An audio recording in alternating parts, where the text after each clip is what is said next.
It's good for ponds to have an overflow somewhere where when they're full the water that pours off them so it could go somewhere, and it's hard to think of this one ever being full, but when it is sort of full it gets to about kind of this sort of height usually, but to get to the fullest point it's actually this height here. Now I haven't decided exactly what height I want it yet, but at the moment if it overfills it sort of pours into this bit here, which is by far the lowest point around it, and then it goes into a ditch there that goes all along the back of this hedge, which you can see probably more clearly when I've cut back the hedge later in the year.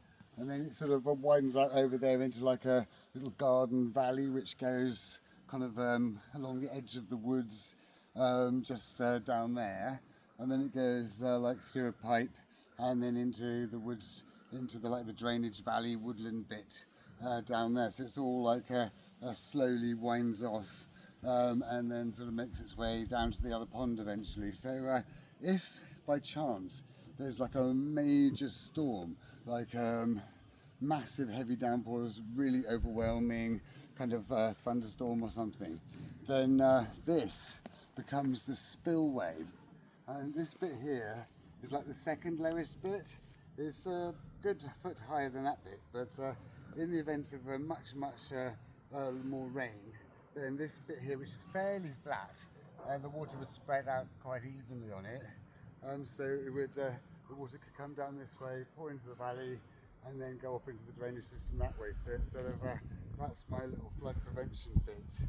And because there's lots of roots all holding the ground together, and because the water would be spread out, it should cause minimal erosion from such an event.